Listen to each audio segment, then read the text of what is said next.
Feedback is more than post-assignment commentary. When employed correctly, feedback can impact students on a variety of levels.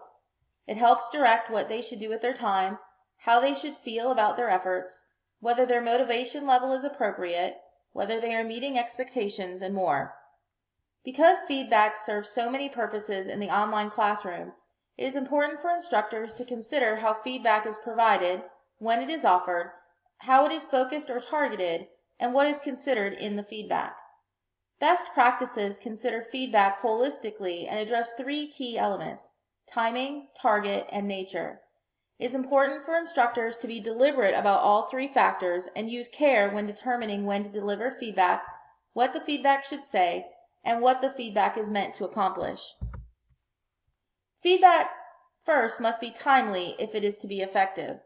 This means it is consistent, immediate, ongoing, incremental, and formative. Feedback must also be targeted. It should be communicated directly to the learner and specific to the task at hand. Feedback should address effort and whether the student appropriately processed the task. Targeted feedback, however, does not have to be direct communication between the instructor and one student. It can be peer-based, individual, or group. Finally, instructors need to consider the nature of their feedback. It should be corrective and specifically identify where, if at all, students veered off course. It should be concrete and specific so students understand which portion of the task they completed incorrectly or which course material they failed to understand. Feedback should reference assignment criteria so that it appears founded and appropriate. It should be useful and actionable. Instructors should give suggestions on how to redress problems and make improvements in the next assignments.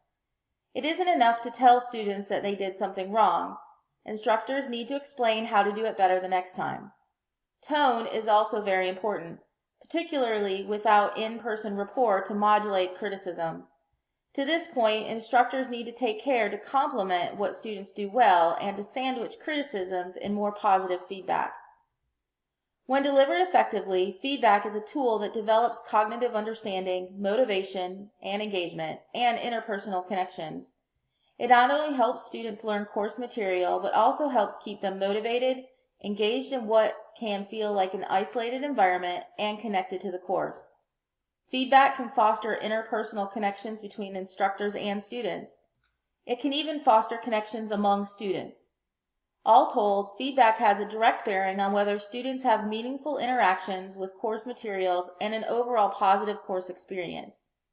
Because feedback can be such a powerful tool, it behooves instructors to endeavor to get the most impact from the feedback they provide.